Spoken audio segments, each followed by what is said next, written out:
দাঁড়া দাঁড়া, একটু ধীরে। একসাথে করতে গেলে তো ক্লান্ত হয়ে যাবি। প্রথমে ওর সাথে, তারপর আমার সাথে।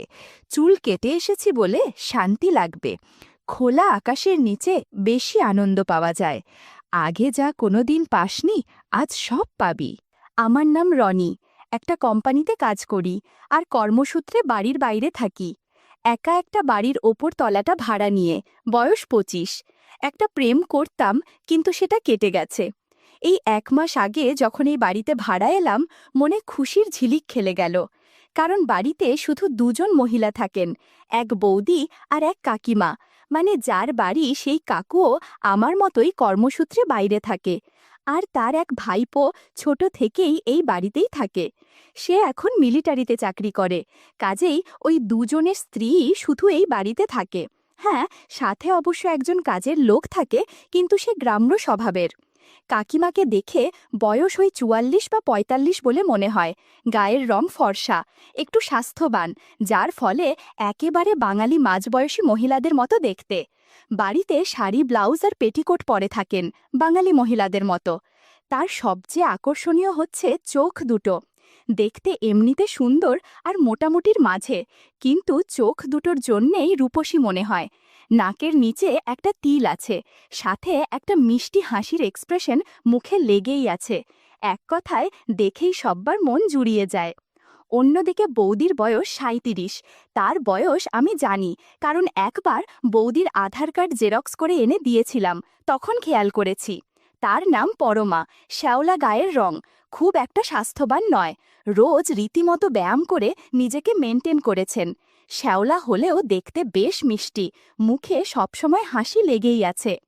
যেদিন প্রথম এই বাড়িতে এসে উঠলাম, সেদিন বিকেলে বাড়ির সামনে এক সিগারেটের দোকানে দাঁড়িয়ে সিগারেট টানছি।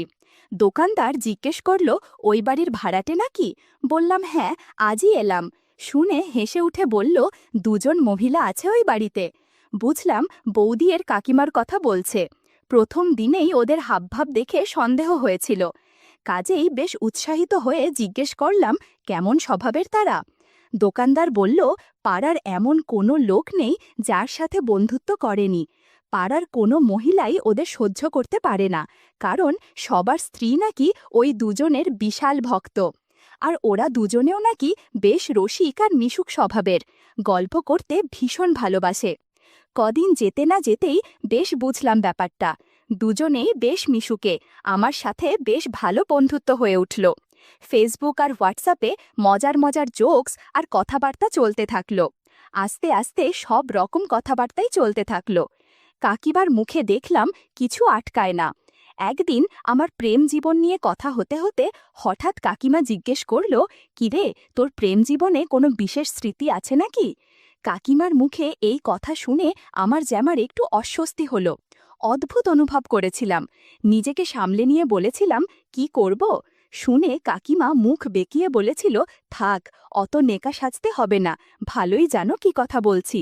সাইড থেকে বৌদি হাসতে হাসতে বলেছিল, কাকি, তোমার মুখে না কিচ্ছু আটকায় না, বেচারা দেখো কি লজ্জা পেয়েছে।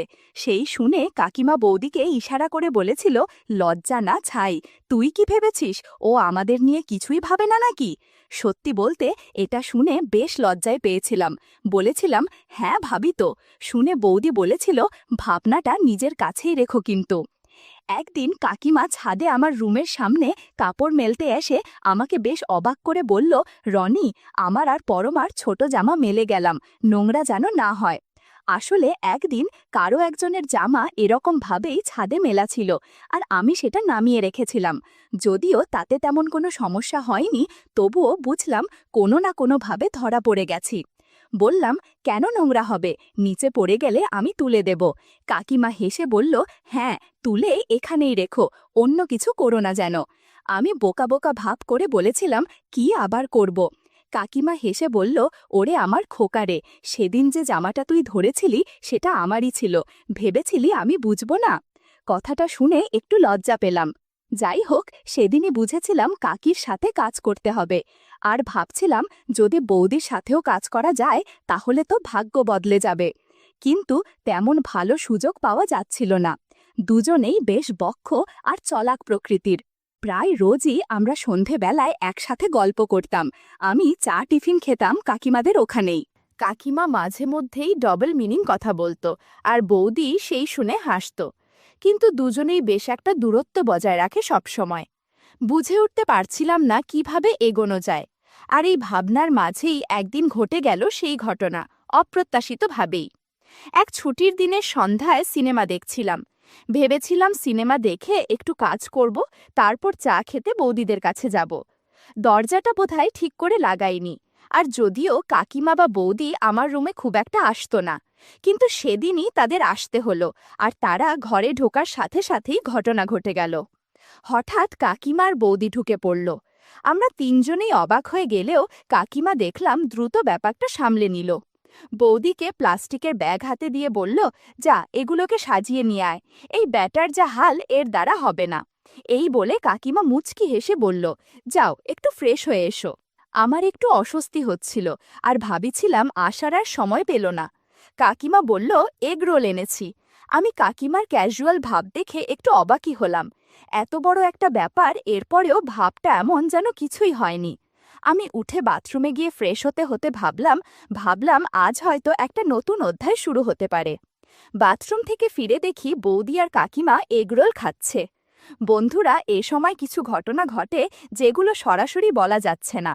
তোমরা কমেন্টে দেয়া লিংক থেকে আমার ওয়েবসাইট ভিজিট করো, সেখানে একদম খোলামেলা গল্প দেয়া আছে।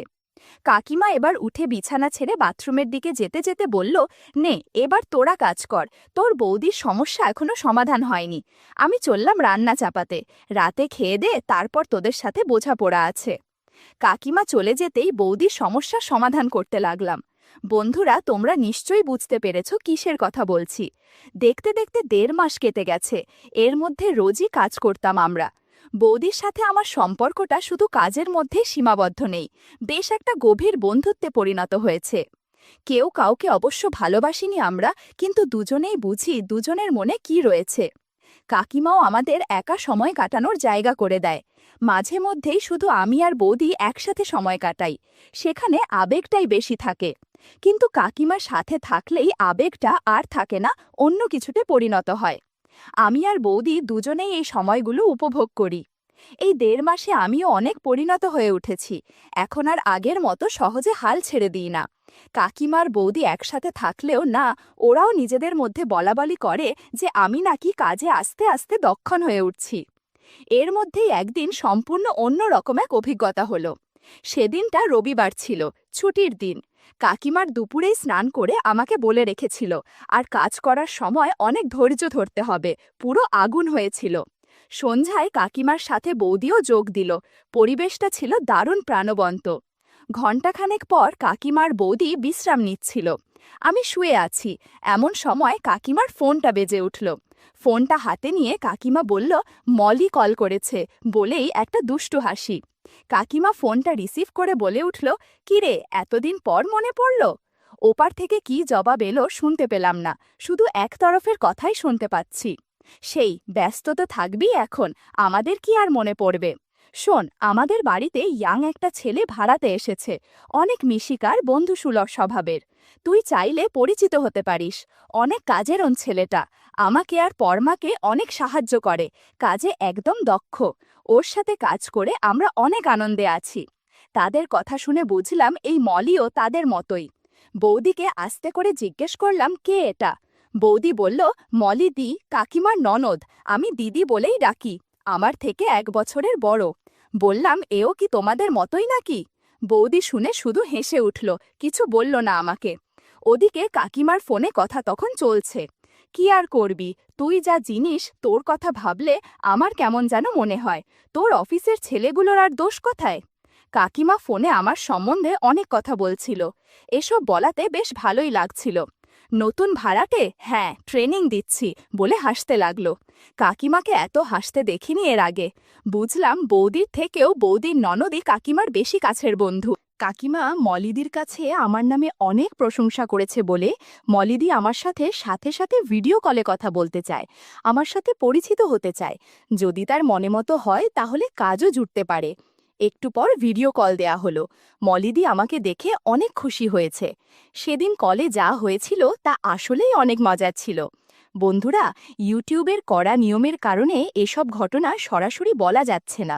তোমরা কমেন্টে দেয়া লিংক থেকে আমার ওয়েবসাইট ভিজিট করো, সেখানে একদম খোলামেলা গল্প দেয়া আছে। এরকম একটা বাড়িতে এসে আমার ভাগ্য বদলে গেছে। এরকম বাড়ি হাতছাড়া করতে আমি রাজি না। তাছাড়াও সময়টা ছিল দুর্গাপুজোর। দাদা এসেছে সেজন্যেই। কাকিমার বড় ছুটি পায়নি। আমিও বাড়ি গেলাম কিছুদিনের জন্য। একটা মাস কেটেও গেল দেখতে দেখতে। আমি 15 দিন আগেই, দাদারও ফেরার দিন চলে এলো। দাদার যাওয়ার ট্রেন ভোর 4টার সময়, বেরোবে 3টের দিকে। এই কদিনে দাদার সাথে 2-3বারই কথা হয়েছে। আমারই অবশ্য লজ্জা লাগছিল কথা বলতে, কেননা বৌদিকে অনেক কাজে সাহায্য করেছি। যাই হোক, আমার অত ভেবে কাজ নেই। আমার যা দরকার তা তো ভালো মতোই হচ্ছে। সেদিন রাতে আর ঘুমালাম না, জানি দাদা বেরোলেই আবার শুরু হবে। আমিও 1 মাস একঘেয়েমি জীবন যাপন করেছি। চাতক পাখির মতো অপেক্ষায় আছি আবার সবার সাথে হাসি আনন্দে সময় কাটানোর জন্য। শুয়ে শুয়ে কাইমা আর বৌদির কথা ভাবতে ভাবতে প্রায়ই ঘুমিয়েই পড়েছিলাম।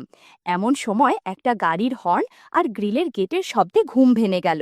বুঝলাম দাদা বিদায় নিয়েছে। আস্তে করে উঠে ছাদে গেলাম। নভেম্বর মাস, হালকা ঠান্ডা পড়েছে, কুয়াশা হালকা হালকা। ছাদের আলোটা বন্ধ করে সিগারেট ধরালাম।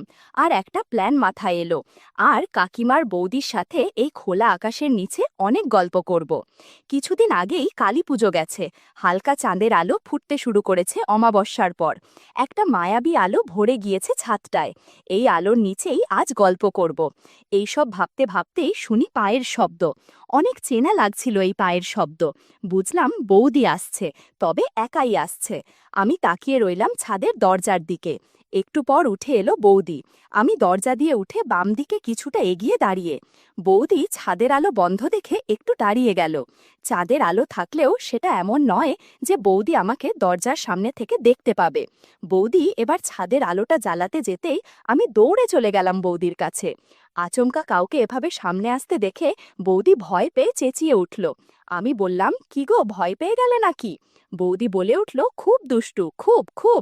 দুষ্টুদের মতো আচরণ করলে মেরেই ফেলবো। এভাবে কেউ ভয় দেখায় নাকি? আমি বললাম, আমাকে মেরে ফেললে কে তোমার কাজে সাহায্য করবে? বৌদি লজ্জা পেল। হয়তো 1 মাস আমার কাছে আসেনি বলে একটু লজ্জা পাচ্ছে। হালকা চাঁদের আলোয় বৌদির মুখ এবার দেখা যাচ্ছে। এই মায়াবী আলোতে শ্যামলা মিষ্টি মুখ যেন আরো বেশি মায়াবী মনে হচ্ছে। বললাম, লজ্জা পেলে নাকি? বৌদি বলল, তো পাবো না, কি সব বলছো? বললাম, একটু পরে নিজেই তো বলবে এভাবে কাজ করো, ওভাবে কাজ করো, আর কাকিমা আসলে তো কথাই নেই। বৌদি বলল, কি করব বলো, তোমরাই তো আমার আপন মানুষ। আমার পরনে একটা টি-শার্ট আর বৌদি নাইটি পরেছে। রংটা ঠিক বোঝা যাচ্ছে না, তবে এটা যে আগে পরেনি সেটা বুঝতে পারছি। হয়তো দাদা কিনে দিয়েছে। বললাম, কাকিমা কই? বৌদি এবার একটু রাগ দেখালো। বলল, ও কাকিমাকে দিয়ে কি হবে, তাহলে ছাড়ো আমাকে, আমি গিয়ে ডেকে দিচ্ছি। আমি হেসে উঠলাম আর বললাম, জিজ্ঞাসা করলাম কারণ কতক্ষণ তোমার সাথে সময় কাটাতে পারবো সেটা জানার জন্যে। বৌদি হালকা হাসি দিয়ে বলল, কাকিমা ঘুমোচ্ছে। ভেবেছিলাম আমরা 3জন মিলে এই খোলা আকাশের নিচে অনেক গল্প করব। কিছু তার হলো না। বৌদি বলল, আমি তো আছি, আমার সাথে গল্প করো। এরপর আমি আর বৌদি সারা রাত চাঁদের আলোয় খোলা ছাদের নিচে অনেক গল্প করেছি।